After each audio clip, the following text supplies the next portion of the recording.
อันนี้แหละจะเป็นตีหุงข้าวหุงพักมือปานเจ้าหอกคำพาไปนอกเนี่ยจังหันค่ะเนี่ยจะเป็นตีมันเปิดห้องอย่างสองไพ่เนาะตีหุงข้าวหุงพักเจ้าหอกคำของเขาเนี่ยนี่ค่ะพี่น้องอันนี้ก็จะมีที่แผนที่ของในว่างค่ะเนาะตางกว่างค่ะพี่น้องโอ้ตั้งก่อนก็หาดีฮะเนาะตางกว่างก็หางดีนะคะก็ขยะจนมาจุดตกเฮ็ดเปิดเฮ็ดไม่ก็แคบเนาะค่ะเนาะเปิดนะคะตางกว่าหอกคำผังในให้ตัดดีจ้ากว่าหาหอกคำผังพูดกันเลยเนาะ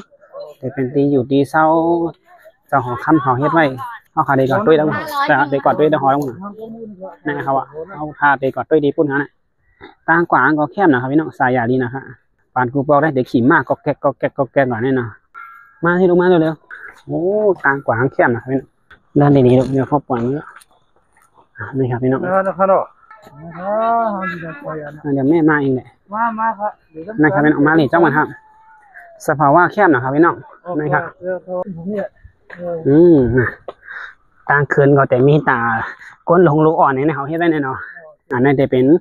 ปุ่งหางกล้องมูหลงนะแต่ว่าอันนี้เขาเฮ็ดไว้อันเล็กครับพี่น้องอันนั้นจะเป็นกล้องมูหลงนี่เหรอครับก็เขาเฮ็ดไว้หางมันขนาดหางมันขนาดหางมันขนาดในอันเต้อันใหญ่กันแต่มีกันนะครับพี่น้องนี่ครับพี่น้องโอ้กล้องมูเก่าเก๋เต้ๆค่ะนี่ค่ะก็เย็นดีนะครับกัดเย็นดีนะครับมาด้วยตั้งเนื้อเนาะเป็นยังครับตั้งเตอร์นั่นทำเป็นเว้งครับพี่น้องมานี่ครับพี่น้อง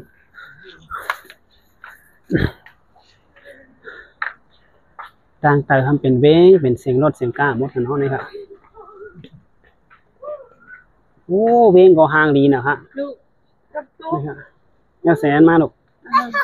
นี่ครับห่างดีนะครับนี่ครับพี่น้องรวมหมอกัดเย็นมาใหม่ลูกมาเท่าไหร่ยังเท่าไหร่ยังอันนี้เป็นกล้องมูหลงฮะมาเดี๋ยวเราไปฝั่งโน้นอีกมาขึ้นมาก่อนนี่ครับพี่น้องเดี๋ยวอันเดี๋ยวได้จอมหอบปองมูนี่ค่ะเนาะขยะนะครับเนาะชายาดีหนาเนี่ยลมกัดลมเย็นลมหัวแห้งนี่หนาเนาะ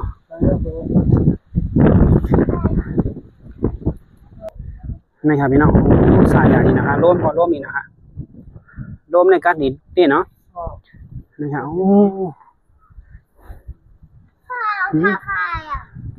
เขากว่าดีด้วยตั้งหน้าจอเหมือนครับพี่น้องตั้งหน้าในเด็กเป็นหือมีจังหือเนี่ยเขากว่าดีด้วยกันเนาะนี่ครับพี่น้องในกองมูนี่ค่ะเขากว่าดีด้วยตั้งหน้าค่ะนี่ครับพี่น้องสิ่งกองสิ่งกองนี่เนาะ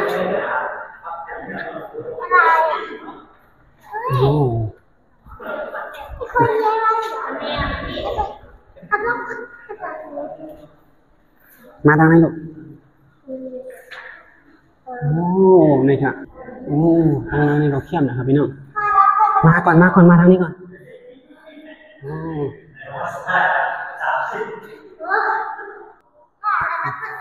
เดี๋ยวเราขึ้นบันไดดูมันมาหอดังนะเนี่ยเดี๋ยวก่อนใจเย็นวิ่งไม่ทำบันไดขึ้นนะเดี๋ยวมาหอดไว้เนื้อกองมูครับพี่น้องนะครับทำมามีไว้เนื้อกองมูกันเนาะทางในกัดดีกันเนาะทางในก็กัดดีหนาทางในกัดแคบดีหน่อยเนาะกัดสภาวะมันหนาดีเนาะ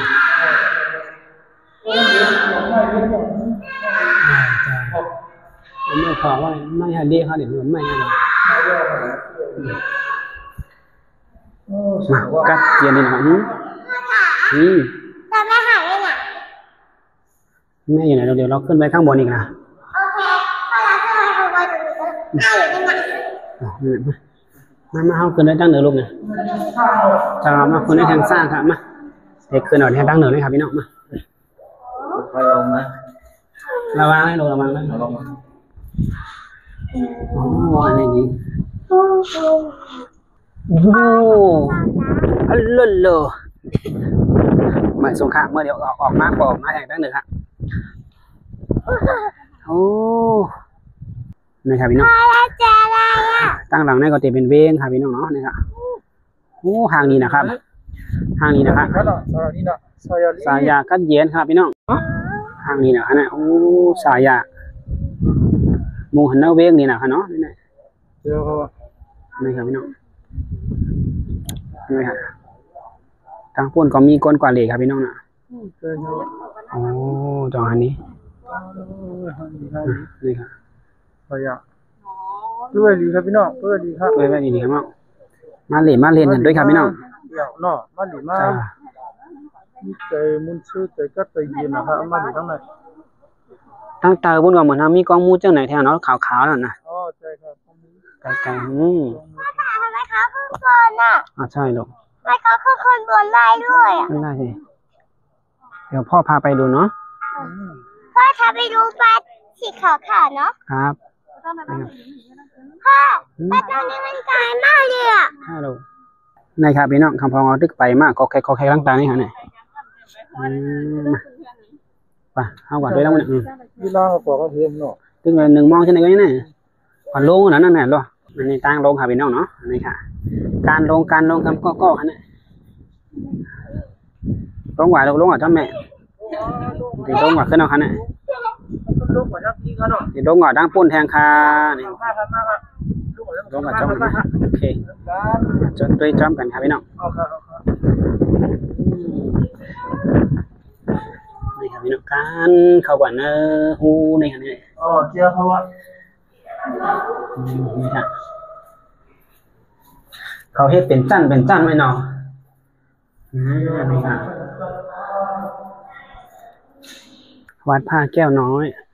พ่อ นี่ครับ ไป พี่น้อง ซื้อ มา อยู่ตรงนี้ไง สีออนเลดด้วยแทงตั้งเหนือนี่ครับมา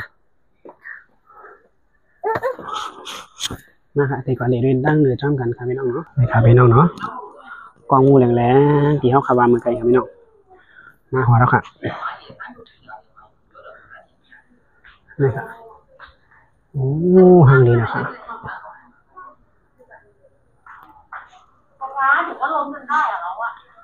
คนนี้ตั้งเหนือก็จะเป็นกองมูพาค่ะพี่น้องเนาะคนเหนือจะตั้งเหนือครับพี่น้องมาออนขึ้นกว่าเลยด้วยตั้งเหนือแทนค่ะขึ้นแทนค่ะพี่น้องทางนี้นะคะนี่ค่ะอ๋อเสียงคนต่อยต้องแต่งเอาค่ะนี่ นี่ตีมันไกลขนาด อันนี้ตีมือไกลค่ะเนี่ย ไม่ใช่ มานี่ลงมา พ่อหนูอยากต่อยมากอ่ะ เอาไปต่อยสิค่ะ พ่อให้พ่อต่อยอะมันสูงไปอ่ะหนูอยากต่อยมากมันสูงอ่ะพ่อ ไปต่อยได้มันถึงอยู่ไปต่อแถวข้างหลังเขาอ่ะ ให้จ่อยก็จ่อย ไป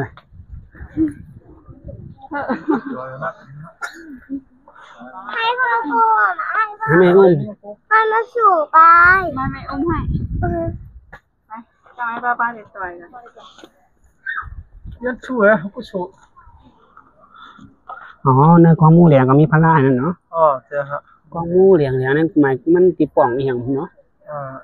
แต่หูดีขนาด มันเราเดี๋ยวมีตีป่องด้วย มีเหรอ มันเดินมีอ่ะเนาะแต่ว่ามันเฮ็ดสีแดงไว้เนาะ อ๋อเจ้าครับเป็นกล้องมูดีว่ะชาเขาเลย สีแดงนี่ เนี่ยแต่สีเหลืองจะเลยมันมีอยู่ มันมีตีป่องมันเนาะ เป็นกล้องมูแบบชักเลยจังหวะเลย แดงนี่ ปันพอครับผมมีดูกล้องมู เจ้า ชัก มันเด่นมีเนาะโดยลายเฮ็ดน้ำซานๆไว้เนาะ เจ้า ลายเฮ็ดก็เจอโยไว้ข้างนู้นน่ะด้วยน่ะกองมูเหลียงน่ะ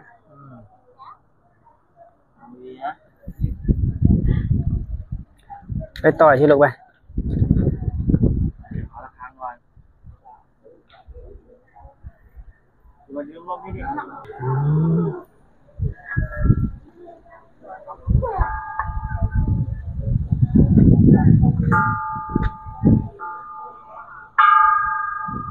พอแล้วลงมาพอแล้ว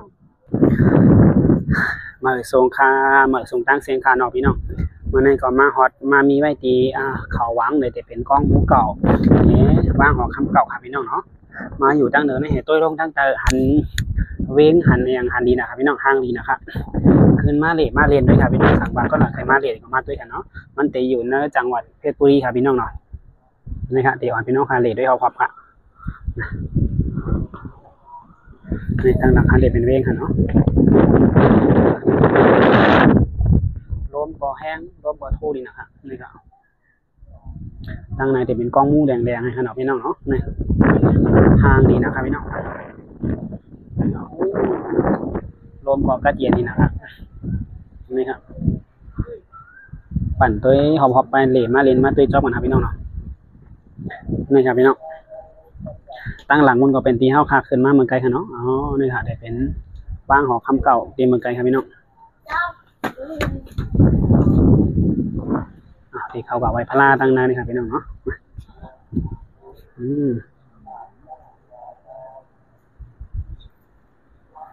นี่เลยมาชูค่ามาค่ะมันดีจังหมดค่ะ อันนี้เจ้ามันฮะ จังหมดค่ะเขาผู้ช่วยต้องเกินค่ะเลยใส่ตีค่ะเนาะ สายาลินนะให้เนาะนะเขากล่าวไว้พลาให้เนาะ โอ้แล้วค่ะ กล่าววันนั้นไว้พลาเจ้ามันกันครับพี่น้อง